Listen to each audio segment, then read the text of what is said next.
Zdravím všetkých, tak som sa konečne dokopal k natočeniu ďalšieho videa, pretože som sa predtým dokopať nevedel. Momentálne zápasím s nejakými zápalmi dutín, si cítiť aj na hlase. A dneska som sa teda už konečne dokopal. Takže, ako si postaviť doma záhon za pár korún, alebo teda eur v dnešnej dobe. V Českej republike stále môžete stavať za koruny.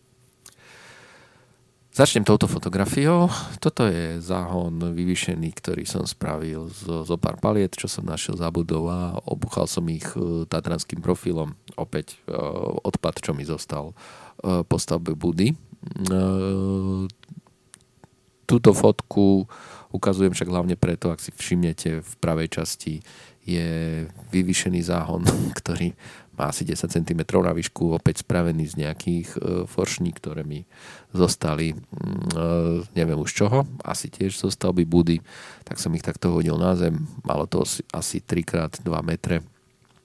Boli dve, jednoducho spojené s skrutkami. Akurát, že po nejakých 10-12 rokoch to zhnilo a skrutky sa aj polámali, hoci to boli dosť hrubé, nejaké možno 12. A bolo treba teda spraviť nový záhon. Moja pani si zaželala, že tentokrát už chce teda vyvýšené záhony. Tu je ešte fotografia, ako vyzerá záhon spravený teda z toho odpadu, ktorý som ukazoval predtým. Keďže pani si želala teda vyvýšené záhony, tak som sa pozrel, čo by stal taký nejaký záhon a našiel som treba niečo takéto.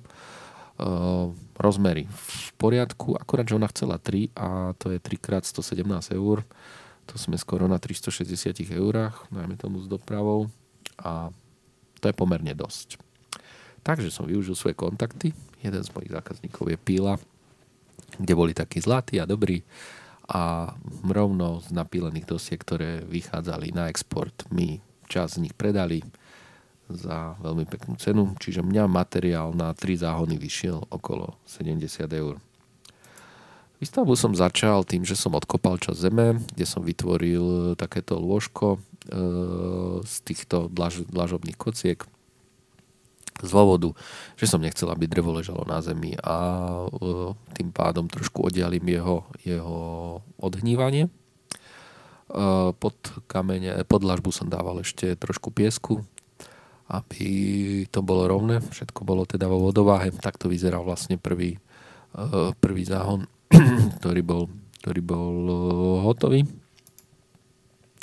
A tu už vidíme všetky 3 záhony na lôžkach betónových, teda kockových, dlažobných a nejaký bordel už v nich nahádzaný.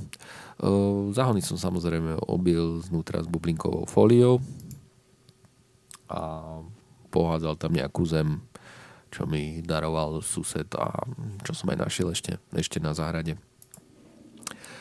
Toto je už vlastne finálna úprava záhona s pôdou, ktorú som bral zo svojho kompostéra, ktorý som konečne teda po rokoch využil. Takže sa hodil, pretože tie vrecká, keby som kupoval, tak sa človek nedoplatí. Odporúčam mať doma vlastný komposter, naozaj sa vám hodí a ušetrí vám kopec peňazí. Takto vyzerá teda záhon už v súčasnej dobe. Toto je finálna podoba s nejakým nasadeným hrachom. Už je aj natretý a už na ňom rastie aj nejaká burinka. A tu je fotografia na jeho ďalších 2 bratov, ako vyzerajú. V jednom sú jahody a v druhom nám trošku sme neustrážili rajčiny, ktoré vyzerali veľmi plano, ale vyrastol z nich takýto prales, tak dúfam, že z nich ešte nakoniec niečo bude. To je tak asi všetko, čo som chcel povedať týmto videom. V princípe ide o to, že netreba vždy siahať po nejakých komerčných riešeniach alebo kupovať všetko, keď si to dokážete spraviť sami. Aj keby ste kupovali materiál, nejaké opracované alebo neopracované dosky z obchodu, tak vás to vyjde stále cca, myslím si, že o polovičku lacnejšie, ako kupovať nejaký už spravený záhon. Takže kto má doma uťahovačku, zo pár skrutiek, tak smelo do toho. Čaute.